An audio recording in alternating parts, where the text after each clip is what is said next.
and welcome to episode 15 of the Council. I am Luke Anthony Walsh, and joining me is the Alex Burford to my Piers Morgan, Mr. Michael Brown. Michael, how are we? I'm doing very well, thank you, Luke. I've been really enjoying the lovely weather. It's just been the best. Has it actually? How has the weather been over where you are? Considering there's less than 20 miles between the two of us, I mean, it's Probably the exactly same. the same as it is over you. Yeah, I actually, mean, yeah. we've seen this week a lot of people coming out sort of spoiling the view and the littering and people saying coronavirus again and all this, which we've already cancelled on this show, so we won't talk about it. But yeah, I don't know. People just the minute they see a spot of sunshine, they get they take their clothes off and think, right, this is it. This is our summer. Well, yeah, it's crazy because it happened to coincide with the lockdown being lifted a bit. So I actually went down to see my grandparents, which is the best people to see after during a pandemic. But I went down to see my grandparents who are in Hertfordshire. So basically, pretty much, I should have anticipated the weather would be pretty much the same with you because it was the same in Hertfordshire, shockingly too, in the little three areas, the tri-county area. The Beds, Hearts and Bucks. Yeah, Beds, Hearts and Bucks. But yeah, basically went there and it was a really nice day. Went for a walk, which is good because sometimes there's not much to do when you go see your grandma. But because it was warm, we were able to just go out and have a walk.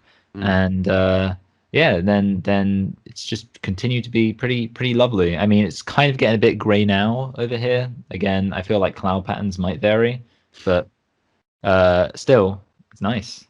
All right, good. Thomas Schaffenacker, Mr. I Know My Clouds. Let's just leave that one there. As always, the thing is on the council, we can't cancel good weather. So no, we can't. We can't, unfortunately. As always, we'll be cancelling your issues and going over this week's headlines. Without further ado, I'm going to go first this week. And as previously mentioned in last week's show, I'm cancelling daylight savings time. I don't get it. I just don't get it, and I've been doing my research as I normally do with my issues. And are you ready for a bit of a history lesson, Michael? I'm so ready for a history lesson. History is my favorite subject. So the UK was one among the first countries to use a standard time for the whole country instead of local mean time. Oh yeah, because of the railways. Yeah, it's sort of about the railway time. And then in 1884, I think it was August 1st. Greenwich Mean Time was created at the Royal Observatory in London when the UK invented time. Yes. And then it was an Englishman who was responsible for daylight saving times becoming British summertime in 1907. And then I think it was first enforced. Bless you. It was enforced in 1908 it was enforced. And then the story has been going to and fro ever since. In the trial known as the British Standard Time Experiment, the UK kept daylight saving times hours permanently from February 1968 to November 1971. So we've gone through periods where we haven't put the time back, and there's been times where we've put the clocks back 2 hours. Yeah, I've heard of that. During the war. I mean, it's one of those things where it doesn't make sense. There's no actual purpose for it. I mean, the original. Would you like to know the original reason given for putting the clocks back and putting the clocks forward? The 1908 Daylight Savings Bill was the first attempt in the UK to move clocks forward 1 hour in the summer. The idea was to provide more daylight hours after work for the training of the Territorial Army, to reduce railway accidents and to reduce lighting expenses. Well, yeah. I mean, here is the thing, though. I will give you a counter because this is the one thing I'm aware of. If we didn't have daylight savings time, okay. So let's take the two scenarios. So let's imagine one, we didn't have British summertime as like a concept. It would mean that the sun would rise as early as 3:30 in the morning. Which is quite early, but then okay, and this is the contrast. Let's suppose that we just had British summertime and we didn't have standard time. Well, then the sun would rise as late as 9 a.m. in the morning. So it's kind of like, I guess the issue is And I guess this is kind of the logic of daylight savings time. And I think it's kind of unique to Europe, really, because Europe, because of that Mexican Gulf Stream, we Mm, love it, is able to be incredibly densely populated, despite being incredibly far north.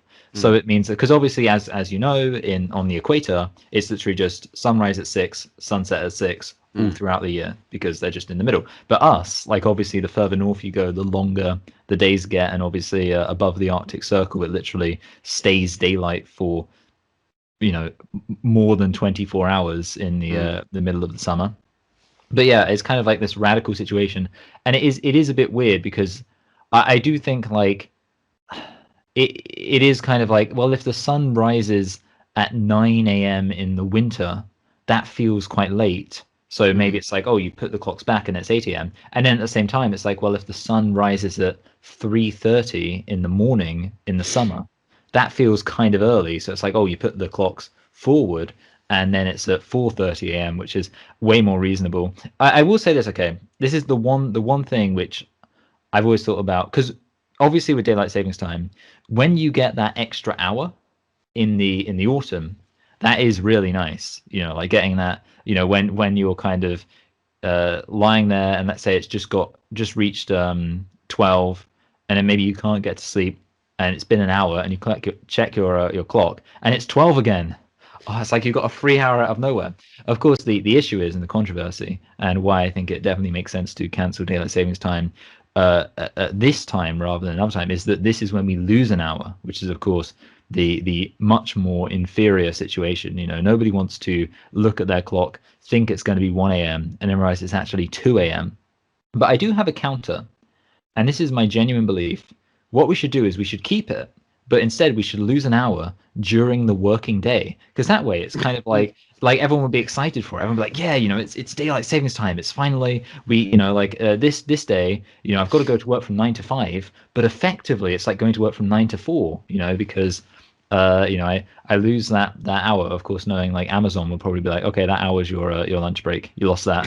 No, but like the idea of because I do think I guess that's kind of the issue. Like I do think there is a logic to it, and that I do think like it's kind of weird how the times work out. Otherwise, I will say I don't know why like countries like, I guess I don't know why any country kind of south of, I don't know, France does it. Like I don't really know why the majority of America does it and things like that, because it's like America, they don't have the radical kind of sunrise sunset times that we do in Europe. mm, But yeah, I kind of do think like within Europe it does make sense to fiddle around a bit of the time, because our sunrise and sunsets are so weird and mm, like strange and like radically different.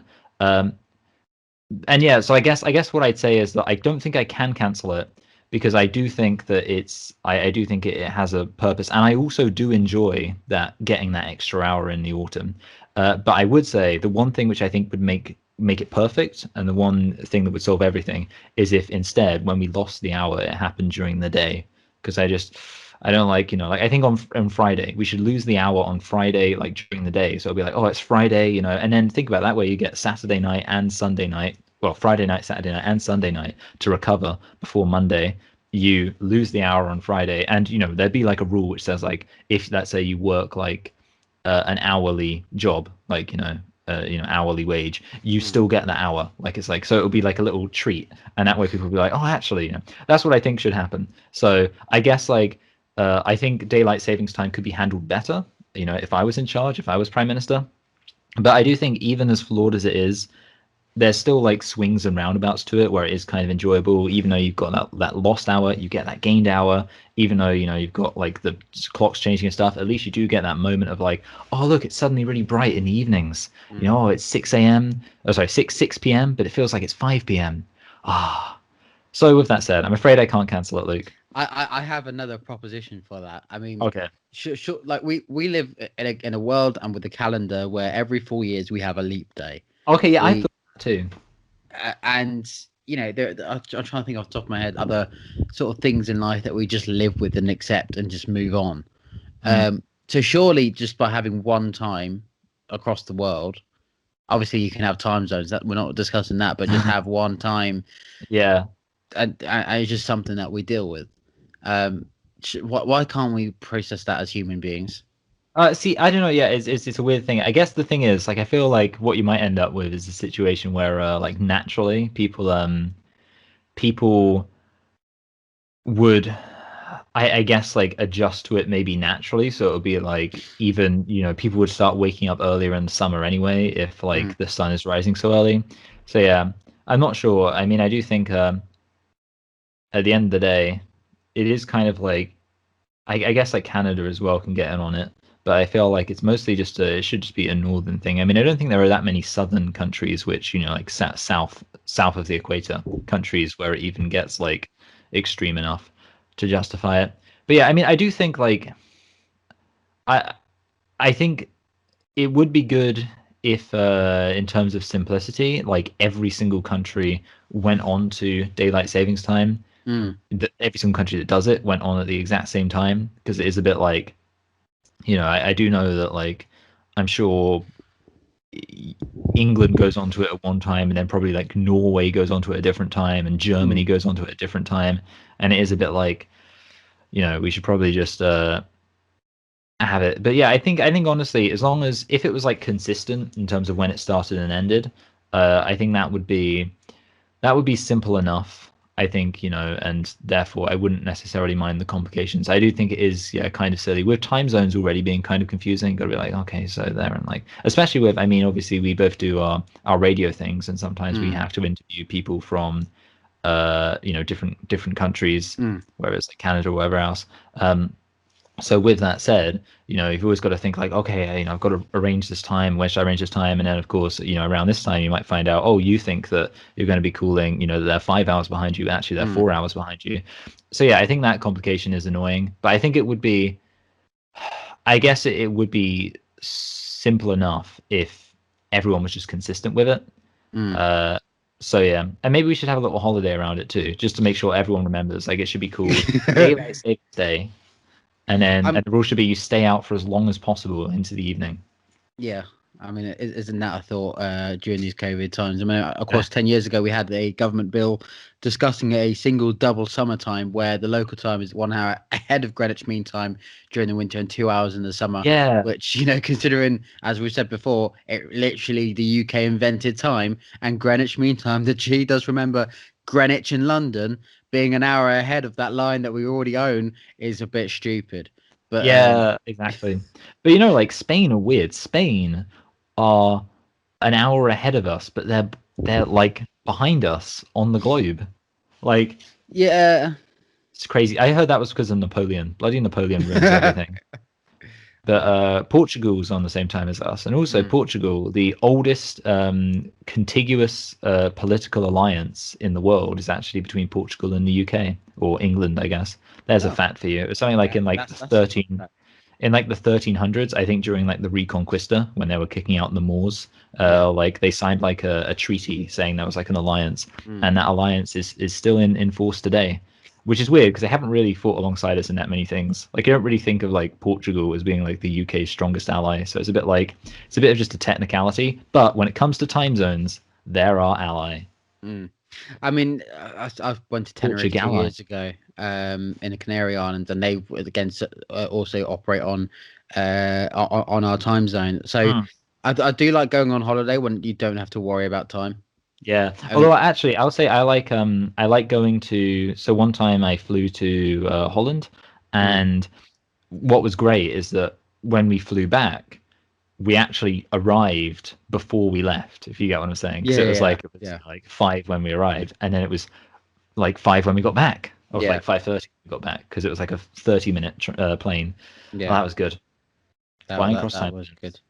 I mean, yeah, it's wants to deliberate in the comments. That is for sure. As you can do underneath our videos or on our Discord server. We'd love to hear from you. We haven't got any comments from last week. We need to get the machine up and running again and Yeah. get our people to start talking. Jumping into this week's headlines, Michael, what have you got for me? Yeah, again, it's been a slow news week, I feel. And to be honest, this first one's a bit of a follow-up from last week. Obviously, we are talking about that boulder shooter, not a Mm. person who shoots boulders, but In Boulder, somebody who was an Colorado. active shooter in the, yes, Boulder, Colorado. Um, And I was mentioning the whole like racial debate about like people saying, oh, are they white? Are they not? Blah blah blah.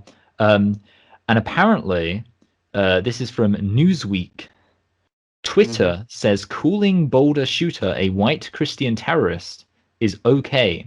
And this is, of course, significant because this guy was actually a Muslim Syrian. And while you Mm. could say he looked white, as people from the Middle East can, in traditional, let's say, sociological nomenclature, you wouldn't Mm. usually call a Middle Eastern person white. And this is just the first line, which I think helps clarify. A tweet describing Ahmad al-Alawi Alisa, the suspected gunman in Monday's Colorado supermarket shooting, as a white Christian terrorist does not violate the social network's misinformation policies, Twitter told Newsweek. So this is the key thing here, and I think this is what's relevant. Obviously, one of the big broader controversies is around like social media and the spread of fake news and misinformation. Obviously, we saw that a lot with in the wake of the U.S. Presidential election, Mm. and of course, lots of social media companies came out and said they would try to clamp down on these inaccurate pieces of information. And yet, lots of people have been coming out and inaccurately identifying the Boulder, Colorado shooter as a white Christian, even though I believe he's neither of those things.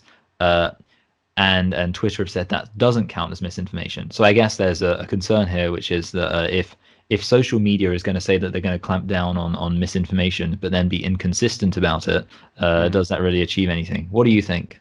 It's we discussed it last week. I mean, it's not about what race, what color he is. Mm, It's about the merit, the fact that he done it. I mean, in line with what you were saying, of course, this week we start the start of the George Floyd trial, which has been going on, and some of the things that are sort of been coming out. mm, It's not the police officers that are being put on trial. It's the U.S. court system, because mm. essentially we have a very guilty man claiming he's not guilty, and how the U.S. court cannot accept the evidence blatantly is ridiculous.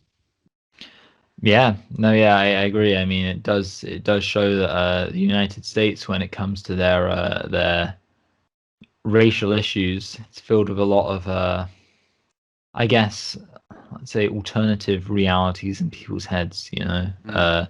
People are very willing to, I guess, take things into consideration in such a way that they'll like consider race over and above other more important issues. Mm. But yeah, I mean, I do think, I mean, ultimately there is the fact that the United States is as indicated by the George Floyd, death and subsequent protests, the US is an inescapably racialized society. That just can't be denied. There is a racial dimension. And I guess within that context, I suppose I can understand why it is that people do think the race of any well, like a person can matter. Mm. Obviously, when, for example, Barack Obama became US president, it was significant that he was America's first black president. And the reason that was significant is because, of course, there is a legacy of, racial injustice in America and also racial disparities when it comes to power. And I Mm. guess also there is a unfortunately, it's weird, but the mass shooter discourse in the United States is divided along racial lines, and I Yeah. guess that comes from America's very real history of white domestic terrorism, which of Mm. course does come from a lot of the time white nationalist Mm. groups. Obviously, you've got like the Oklahoma bomber and things like that, but also of course America's issues with school shootings. Obviously, a lot of the time relating to I guess the anger that seems to come from a lot of younger white men, and I'm sure there's lots of reasons, lots of speculation about where that comes from. But the Mm. point being that, and of course, all of that in contrast to the American concerns in the wake of 9/11 about Islamic terrorism, and those things all kind of come together around particularly this case to be like, oh, is it what is this? Is this a Muslim terrorist, or is this a deranged white crazy person, Yeah. and a white domestic terrorist? And yeah, I think it's at the end of the day, I do think I kind of agree with you that it doesn't matter as much people say, but I do think to an extent, we do need to have a degree of like actually being able to identify, I guess, sociological, when there's kind of like an individual action, but there is a sociological dimension to it. We Yeah. probably do need to kind of be able to identify the relevant like sociological categories that are involved in this. Like, it's and yeah, that's kind of my view. And yeah, I do think that Twitter should at least, I mean, it's kind of one of those things I wouldn't expect them to explicitly enforce it, but I don't think they should be coming out and actively saying like, yes, misidentifying this person is completely fine, because that's not really right. Yeah. That's far too in depth an analysis there of that story Yeah, well, than I've the got cancel is here for.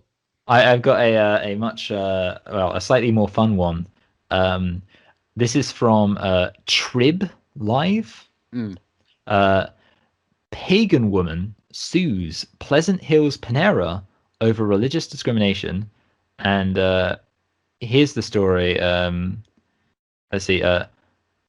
So this woman called McCoy was asked what her religion was. It says McCoy, who was surprised by the question, but answered because Show, this is Kerry Ann Show, the person who ran the shop, but answered because Show was her supervisor, responded, "I'm a pagan," the lawsuit said.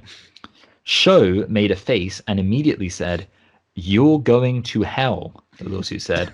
It then continues for a bit where however, so she thought nothing was going to happen to it. However, a few days later, McCoy asked Show when the work schedule would be posted. Show answered, "Your hours are being cut until you find God." The lawsuit said. So, yeah, Oh, what do you think? Do you think this these pagans are getting discriminated against in our society?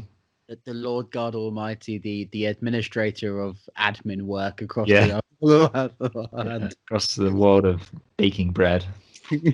I mean, yeah, it's this is why we love America. Like we need you and I need to move over there and do a few episodes over there because it's well, 1 minute you can get an extremely in-depth story like we saw with George Floyd, and the next minute we can get um supervisor tells a woman, "Go find God. He'll tell you what hours you're working next week." It's yeah. Yeah. What? I mean, I guess there is actually a question of like this whole like paganism thing. I do think like one of the issues with it is like a lot of the time when somebody says it's kind of like you have like those like meme political ideologies, like when someone says like they're a communist, like when like a 14-year-old kid says, "Oh, I'm a communist," or I'm a libertarian or something, and it's like they haven't really thought about like the world. They haven't really had any serious considerations for like you know issues because they're like a 14-year-old kid, but because they're like that, they've just got like these radical ideas they hold to. I kind of feel like I hate to say it, but sometimes it's the same with like a religion. Like a lot of the time, for example, I mean, it used to be like you'd get a kind of generic white girl who was at university, and she'd come out and she'd say she was a Buddhist or something. It's like, yeah, I'm a Buddhist, and it's like she clearly didn't know anything like meaningful about like Buddhist philosophy or anything like that. She Yeah. just liked the idea of being a Buddhist. And I do think it I sometimes think that when I see people who say like they're pagans, because I think like really like pagan, it does seem a bit kind of memey to be like in the 21st century, be like, yeah, I'm a pagan, I'm all about that Zeus. Just like I don't know, but yeah, so I kind of like it's sort of, I mean, it does make me think a bit like obviously you've got the rise of like the satanic church, Yeah. and a lot of people, I think it's generally correct to observe that the satanic church does have a bit of like an element of it. It's just there to troll Christians, to just be like, I'm a Satanist, like but it kind of does feel a bit like that with paganism too, because obviously like paganism and Christianity were also kind of like enemies for most of, like, from a Western perspective, it's like you've got the pagans on one side, you've got Christians on the other, and the Christians are kind of like, yeah, we did it, we defeated the pagans, and now look, they're bloody cropping up again, and the Christians are like, Yeah. well, we can't declare a crusade, but at least we can cut their hours at work. Yeah, yeah. So I just thought that was a nice little story. I think And one other story we have to mention this week, and of course, it was all over the news, and I don't know why the Evergreen ship getting stuck in the Suez Canal. I mean, how many days does it take to move a ship? It was one of those stories where, and you don't find these nowadays. Is that nobody was at harm. Nobody was sort of injured. It was just a boat stuck in a canal, and people got upset and angry. No, yeah. I mean it was an interesting one because yeah, like the Suez Canal, bless it. I mean, we obviously as British people know that England had a pretty rough time with the Suez Canal back in the 1950s, trying to take it over. Didn't work out very well. But no, yeah, at the end of the day, I do think it, you know, it is a funny story, especially when you just see like how I guess it shows how like vulnerable our economy is. Like it's kind of like, it's been like three things. Like we had like the COVID, and then we had like the whole GameStop fiasco, which Yeah. was like a small thing, but it kind of like had a pretty big impact. Like it showed how vulnerable the economy is. And then obviously there's this, and it's like, well, I guess just like one thing needs to go wrong, and like the economy does just go mental. But yeah, it was fun, and I do think, you know, I was speculating that it could lead to the, you know, uh, all of the European countries trying to form their own trading empires again, because it was like, well, Suez is out. Let's go start some trading posts in Africa. But no, unfortunately, they did solve it. And yeah, you know, at the end of the day, I do think it was an interesting story. But as you say, it was quite a simple story. Just ship got stuck, and the world got into some muck. Do you know who I'm surprised didn't get involved? Elon Musk. Oh yeah, that is true. Yeah, Like he probably would have accused the boat of being a paedophile.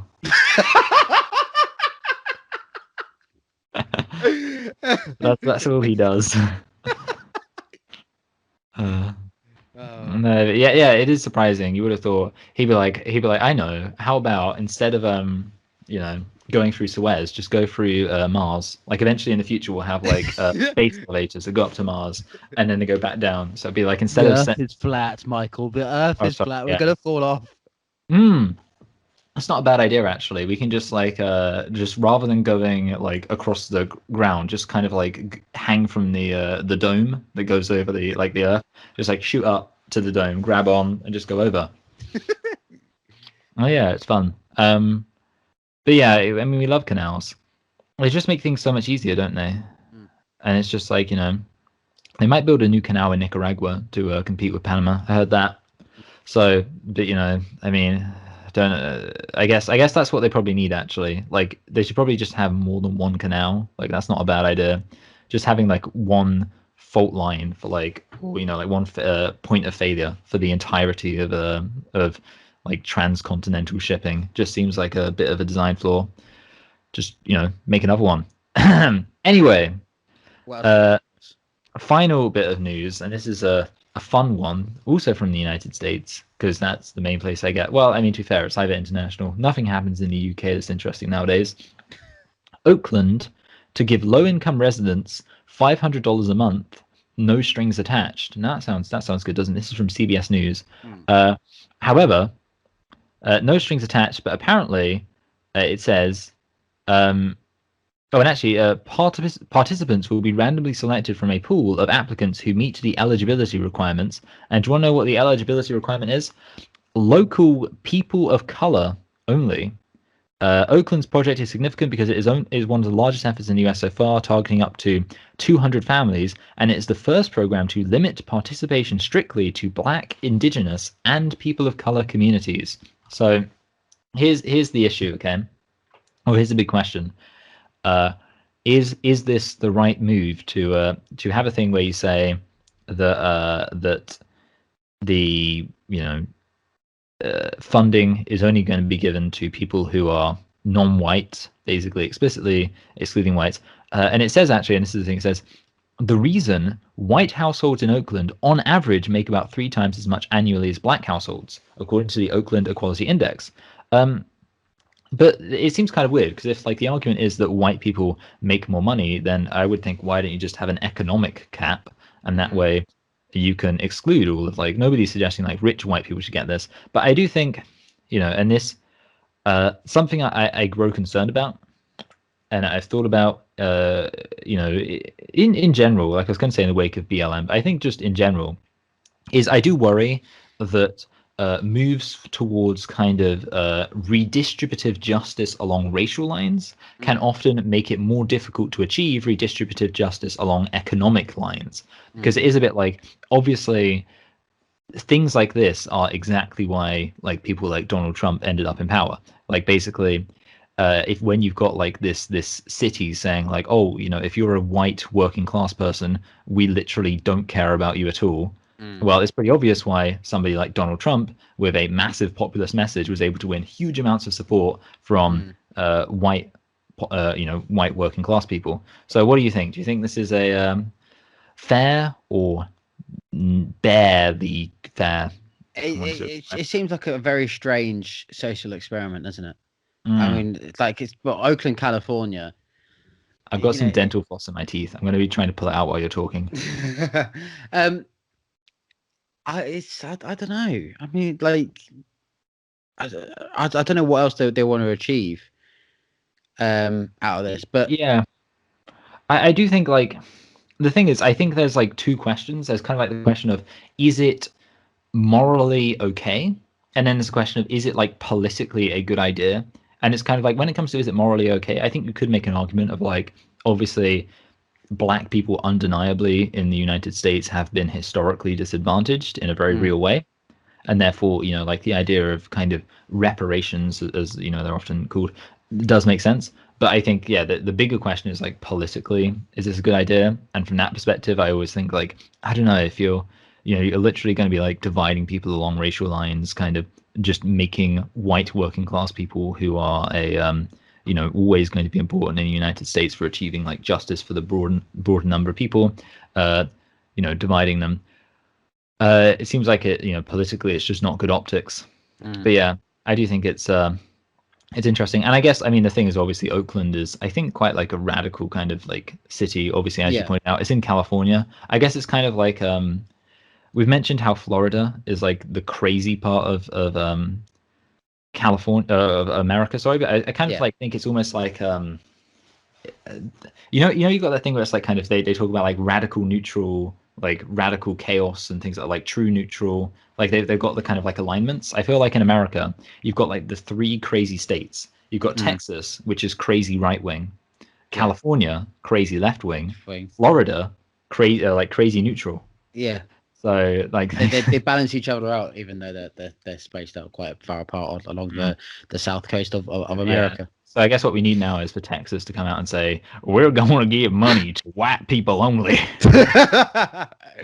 Yeah, that remains to be seen. But Michael, Nope. if people want to get in touch and let us know their council issues for us to discuss, where can they get a hold of us? They can get in touch with us at a email address known as cancelcouncilYT@gmail.com. That's CANCELCOUNCILYT@gmail.com.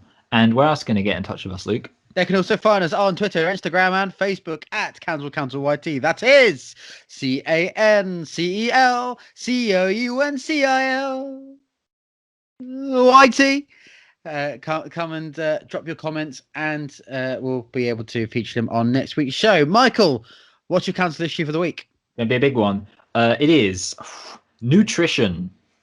I guess more specifically, like this idea of like nutrition science, and Right. this is my beef with it. Okay, like it's obviously something which matters. Like like it obviously matters. You eat food like 3 times a day, plus snacks, and a lot of the time you're probably going to want to make sure you're eating like at least some decent enough stuff. And this is what bothers me. Like it feels like a very important issue, and yet it feels like nobody can really agree on what it is we should be eating. Like you get it used to be everyone thought that like fats were the worst thing in the world. And now they've all come out and they've gone, actually, fats are fantastic. And like olive oil, even like people are saying like bacon grease now. Like everyone thought it was terrible, but actually like it turns out like pork fat's actually quite healthy for you, and it's filled with like all these like mono unsaturated fats and things like that, which is the healthy kind of fat. Nuts are obviously filled with healthy fat. And like I could go on, like obviously, there's all these debates, and of course, never mind the whole like vegan thing where you got like the vegans will come out and say, oh, eating any amount of meat is actually bad for you, and like if you eat fish or chicken, it's terrible. And then you've got the other people coming out and saying like, actually no, if you eat like a pure all red meat steak for dinner every single day, that's perfectly healthy. But the big one is eggs. Like there are like two completely different viewpoints. And one of them is like people who are saying actually eggs are just the healthiest thing you can eat. They're filled with macronutrients. They're filled with protein. They're dense in calories while not like making you too fat. And it's like great. And like yes, they have cholesterol in them, but and this is what they say the cholesterol in the eggs doesn't actually get absorbed by your system. And then you've got the other people on the other hand who are saying like actually all of the cholesterol in the eggs gets 100% absorbed by your system, and it will block up your arteries. And if you eat 2 eggs a week or something, it will give you high blood pressure, and it will increase your risk of strokes, heart attacks, aneurysms. You think, okay, that's a pretty big difference right there. You got on the one hand, it's like the healthiest thing in the world. Everyone should be eating it like 1 egg a day or like 2 eggs a day, absolutely no problem. Just and they're cheap, they're easy to get, brilliant. And then you got on the other hand who was saying like, no, if you eat this, it increases your risks of like all of the terrible things in the world. And it's like, to be honest, I would like somebody to just like give me a clear answer, because if eggs are good, I will eat lots of eggs because I quite like eggs. If eggs are bad, I will not eat any eggs because I can stand not eating eggs. But what I don't like is right now I'm having to like do a balance, but it's kind of like it's either I'm having like 50% of just the worst thing I could be having that's increasing my cholesterol, or I'm having like 50% missing out on the best thing I could be having. So I think these nutritional scientists need to bloody get their heads together and stop disagreeing on things and just tell me once and for all what it is I should be bloody eating. Because I've had it with this balanced diet crap. Just tell me one thing I should be eating and let me eat it. Cancelled. Pretty easy argument. I don't understand the nutritionists and they say, "Oh, we should be eating this. This is a health trend. Go eat kale like a fucking cow." I mean, like, Cows like kale. you know what I mean? Like, if we all eat what we want to eat, we talk about body image. We can talk about, people's diets and gluten free and everything in between. At the end of the day, let people be people. If they want to improve their diets, they'll come to you, but don't come to us.